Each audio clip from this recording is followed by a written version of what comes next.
2000 साल पहले यरूशलेम की एक गुप्त कोठरी, जहां इतिहास की सबसे बड़ी घटना घटने वाली थी।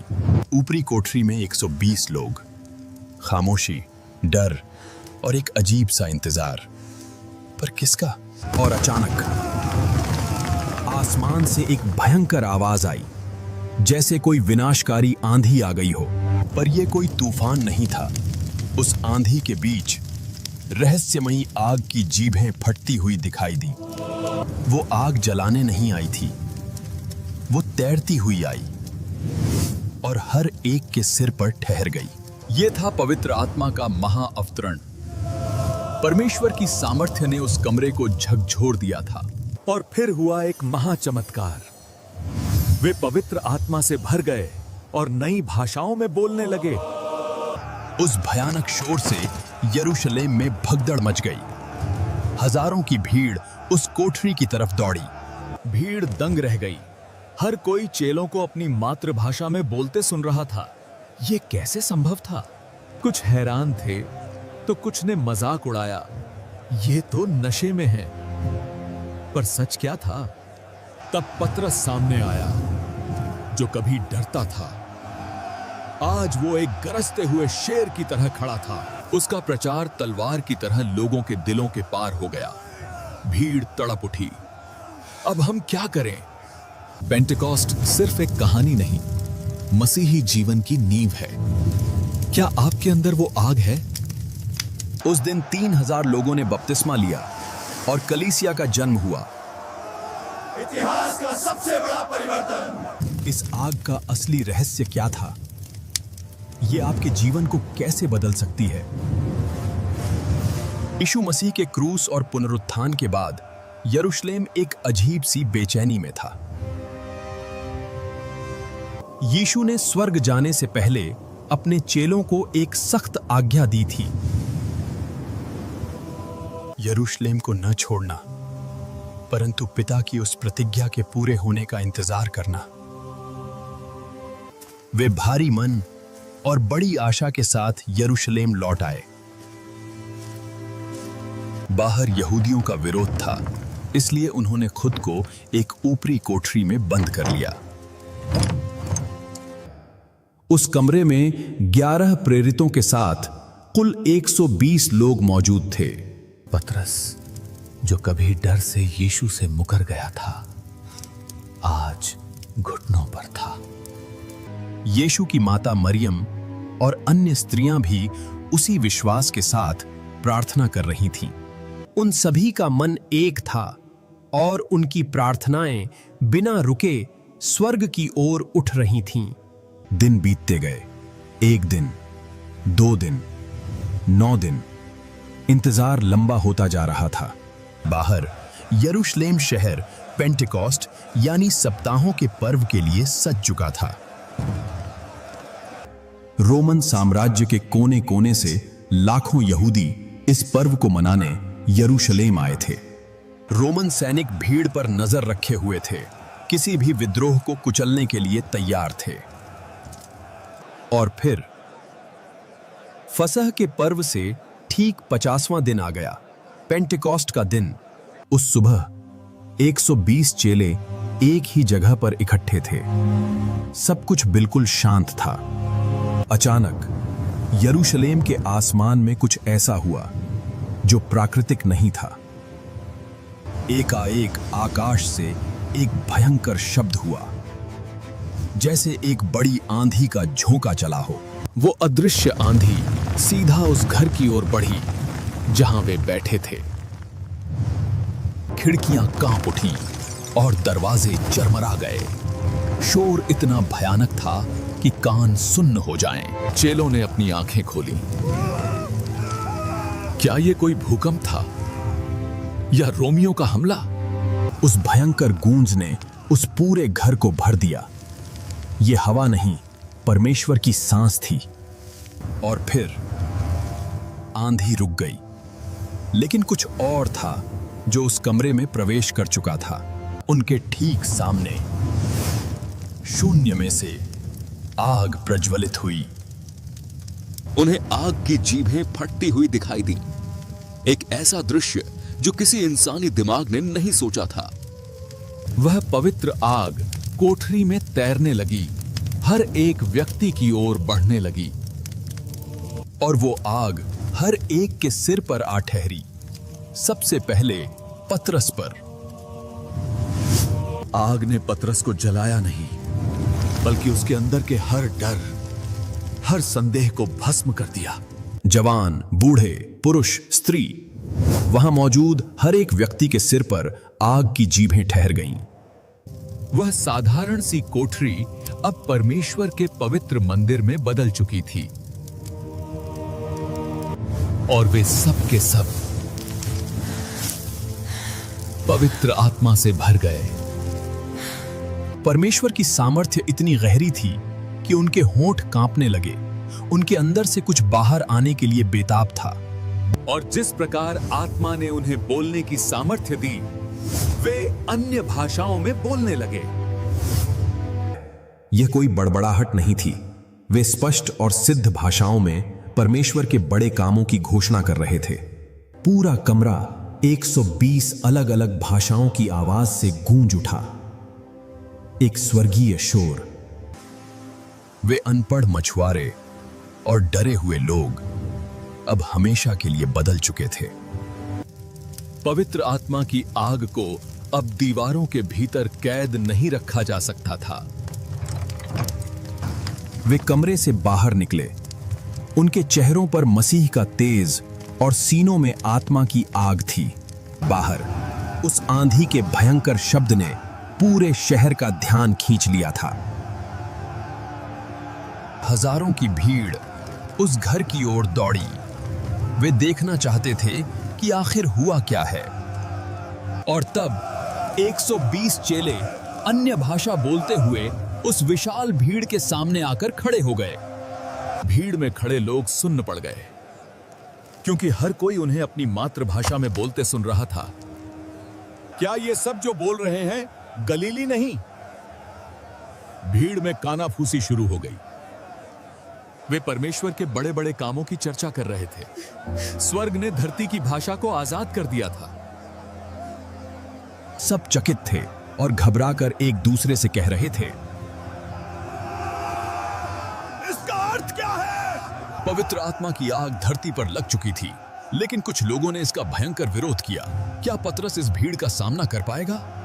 यरूशलेम की सड़कें किसी युद्ध के मैदान जैसी लग रही थीं, लेकिन यह युद्ध हथियारों का नहीं, शब्दों और चमत्कार का था। दुनिया भर से आए कुछ लोग फूट फूट कर रो रहे थे। वे अपनी ही मातृभाषा में परमेश्वर की स्तुति सुनकर सुध बुध खो बैठे थे। लेकिन जहां कुछ लोग आश्चर्य में थे, वहीं बाकियों के मन में एक गहरा शक पैदा हो रहा था। आखिर इसका मतलब क्या है? तभी भीड़ को चीरते हुए यरूशलेम के कुछ प्रभावशाली और अविश्वासी लोग सामने आए। उनकी आंखों में नफरत थी। उन्होंने चेलों का मजाक उड़ाते हुए चिल्लाकर कहा, अरे ये तो नई मदिरा के नशे में चूर है। उनका ये झूठा आरोप आग की तरह फैला और भीड़ का एक बड़ा हिस्सा चेलों पर हंसने लगा। पवित्र आत्मा का मजाक उड़ाया जा रहा था और यह देखकर एक व्यक्ति का खून खौल उठा। पतरस, वही पतरस जो एक दासी के सामने डरकर यीशु से मुकर गया था, आज एक गरजते हुए शेर की तरह आगे बढ़ा। उसके साथ बाकी 11 प्रेरित भी चट्टान की तरह तन कर खड़े हो गए। स्वर्ग की सेना धरती पर उतर आई थी। पतरस ने अपना हाथ उठाया और एक झटके में हजारों की उस उग्र भीड़ में शमशान जैसा सन्नाटा छा गया। उसने ऊंचे शब्द से कहा, हे यहूदियों और यरूशलेम के सब रहने वालों, मेरी बात कान लगाकर सुनो। जैसा तुम समझ रहे हो, ये लोग नशे में नहीं हैं। अभी तो दिन का तीसरा ही पहर हुआ है। ये कोई नशा नहीं है, ये तो वो महाभविष्यवाणी है जो सदियों पहले योएल नबी ने की थी। परमेश्वर कहता है कि अंत के दिनों में ऐसा होगा कि मैं अपना आत्मा सब मनुष्यों पर उंडेलूंगा। तुम्हारे बेटे और बेटियां भविष्यवाणी करेंगी और तुम्हारे जवान दर्शन देखेंगे। हाँ, मैं अपने दासों और दासियों पर भी उन दिनों में अपना आत्मा उंडेलूंगा। और मैं ऊपर आकाश में अद्भुत काम और नीचे पृथ्वी पर चिन्ह दिखाऊंगा। अर्थात लहू और आग और धुएं का खंभा। प्रभु के उस महान और भयानक दिन के आने से पहले सूर्य अंधकारमय हो जाएगा और चांद लहू सा लाल हो जाएगा। उस भयानक दिन से बचने का केवल एक ही रास्ता होगा। जो कोई प्रभु का नाम लेगा वही उद्धार पाएगा। और फिर पतरस ने उस नाम को पुकारा जिससे यहूदी नेता सबसे ज्यादा नफरत करते थे। यीशु नासरी। हे इस्राएलियों, यीशु नासरी एक ऐसा मनुष्य था। तुम सब ये बात बहुत अच्छी तरह जानते हो, क्योंकि ये सब तुम्हारे ही सामने हुआ था। और तब पतरस ने एक ऐसा सच बोला जो उनके सीने में खंजर की तरह उतर गया। उसी यीशु को तुमने दुष्टों के हाथों से क्रूस पर चढ़वाकर मार डाला। ये सुनकर भीड़ कांप उठी। जिस मसीहा का वे इंतजार कर रहे थे, उन्होंने खुद उसके हाथ पैरों में कीलें ठोक दी थी। परंतु परमेश्वर ने मृत्यु के बंधनों को खोलकर उसे जिला उठाया, क्योंकि ये अनहोना था कि वो मृत्यु के वश में रहता। मृत्यु यीशु को रोक नहीं पाई। कब्र का पत्थर लुढ़क चुका था। राजा दाऊद ने भी उसके विषय में कहा था कि तू मेरे प्राण को अधोलोक में न छोड़ेगा। भाइयों, दाऊद तो मर गया और गाड़ा गया और उसकी कब्र आज तक हमारे बीच है। परंतु दाऊद ने यीशु के जी उठने की भविष्यवाणी की थी और उसी यीशु को परमेश्वर ने जिलाया है, जिसके हम सब गवाह हैं। यीशु कोई आम इंसान नहीं था। वो परमेश्वर के दाहिने हाथ सर्वोच्च स्थान पर बैठ गया है। और उसी ने पिता से प्रतिज्ञा की हुई पवित्र आत्मा को पाकर ये उंडेल दिया है, जिसे तुम अब देख और सुन रहे हो। प्रभु ने मेरे प्रभु से कहा, मेरे दाहिने बैठ, जब तक कि मैं तेरे बैरियों को तेरे पैरों तले की चौकी न कर दूं। अब पतरस ने अपनी आवाज को अंतिम और सबसे खतरनाक बुलंदी पर पहुंचाया। इसलिए अब इस्राएल का सारा घराना निश्चित रूप से जान ले कि परमेश्वर ने उसी यीशु को, जिसे तुमने क्रूस पर चढ़ाया, प्रभु भी ठहराया है और मसीह भी। ये वचन तलवार की तरह उनके सीने के पार हो गया। उनका अहंकार, उनका घमंड एक पल में चकनाचूर हो गया। उन्हें एहसास हुआ कि उन्होंने परमेश्वर के पुत्र की हत्या कर दी है। यरूशलेम की सड़कें उनके रोने की आवाज से गूंज उठीं। पीड़ा और खौफ में डूबी हुई उस विशाल भीड़ ने एक साथ पतरस और प्रेरितों की ओर देखकर एक सवाल किया। हे भाइयों, अब हम क्या करें? कैसे बचें इस महापाप से? पतरस, जो अब तक एक कड़कती हुई बिजली की तरह था, अचानक एक दयालु पिता की तरह शांत हो गया।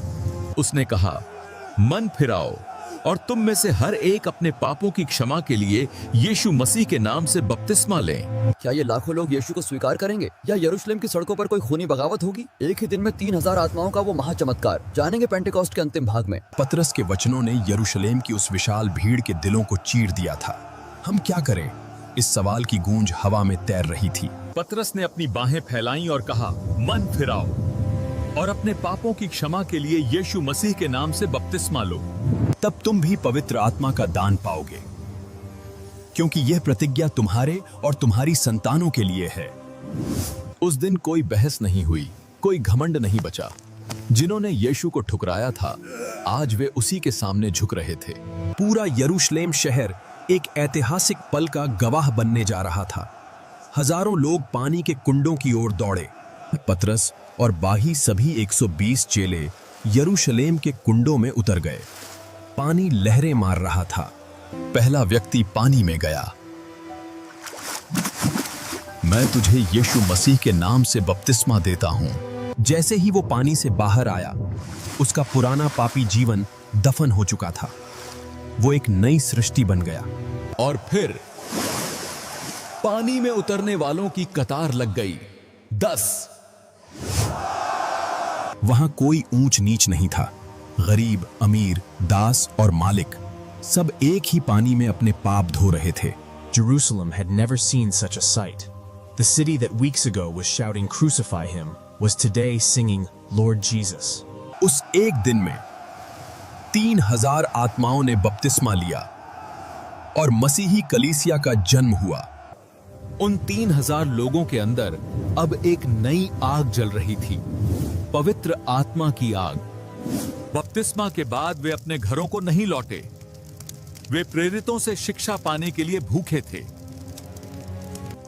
उनकी प्रार्थनाओं में इतनी सामर्थ्य थी कि अंधकार की ताकतें कांप उठती थीं। और तब प्रेरितों के द्वारा यरूशलेम में बहुत से अद्भुत काम और चिन्ह प्रकट होने लगे। उन विश्वासियों में एक ऐसा प्रेम पनपा जो दुनिया ने पहले कभी नहीं देखा था। सब कुछ साझी था। इन चमत्कारों को देखकर हर एक व्यक्ति के मन में परमेश्वर का गहरा भय छा गया। उन्होंने अपनी जमीनें और संपत्तियां बेच डालीं ताकि कोई भी भाई या बहन भूखा न रहे। उस कलीसिया में एक भी व्यक्ति दरिद्र नहीं था। प्रेम ने गरीबी को हरा दिया था। वे प्रतिदिन एक मन होकर परमेश्वर के मंदिर में इकट्ठे होते थे और घर घर रोटी तोड़ते हुए आनंद और मन की सीधाई से अपना भोजन करते थे। उनके होठों पर सिर्फ और सिर्फ परमेश्वर की स्तुति थी। उनका यह शुद्ध और पवित्र जीवन देखकर यरूशलेम के सारे लोग उनसे प्रसन्न थे और प्रभु प्रतिदिन उद्धार पाने वालों को कलीसिया में मिला देता था। पेंटेकॉस्ट के दिन ऊपरी कोठरी में लगी वो आग अब पूरे यरूशलेम को अपनी चपेट में ले चुकी थी। ये अंत नहीं था, यह तो बस एक शुरुआत थी। ये आग अब पूरे रोम और दुनिया के कोने कोने तक जाने वाली थी। 120 लोगों के इंतजार से शुरू हुई एक घटना ने इतिहास का रुख हमेशा के लिए मोड़ दिया। अब सवाल ये है,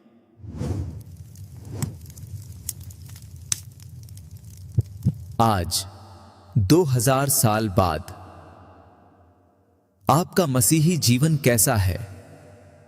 क्या यह सिर्फ एक धार्मिक रूटीन बनकर रह गया है? पवित्र आत्मा की सामर्थ्य के बिना हम कुछ नहीं हैं। वो आंधी, वो आग, वो सामर्थ्य जो आदि कलीसिया के पास थी, क्या वो आज आपके अंदर मौजूद है? पेंटेकॉस्ट एक इतिहास का पन्ना नहीं है, ये आज भी संभव है। बस आपको प्यासा होना पड़ेगा। क्या आप अपनी ऊपरी कोठरी में इंतजार करने के लिए तैयार हैं? जब तक कि स्वर्ग फट न जाए और परमेश्वर की आग आपके जीवन पर न उतर आए। आज वही पुकार है, मन फिराओ, संसार के आकर्षणों को छोड़ो। प्रभु यीशु ने कहा था, यदि तुम अपने बच्चों को अच्छी वस्तुएं देना जानते हो तो स्वर्गीय पिता मांगने वालों को पवित्र आत्मा क्यों न देगा। आज उस आग को पुकारो, कहो, पवित्र आत्मा मुझ पर उतर आ। और जब वो आएगा, आपका जीवन, आपका परिवार, आपकी कलीसिया हमेशा के लिए बदल जाएगी। यह समय सोने का नहीं है। उठो, कलीसिया की नींद तोड़ने का वक्त आ गया है। जैसे वे 120 गवाह थे, वैसे ही आज आपको गवाह बनना है।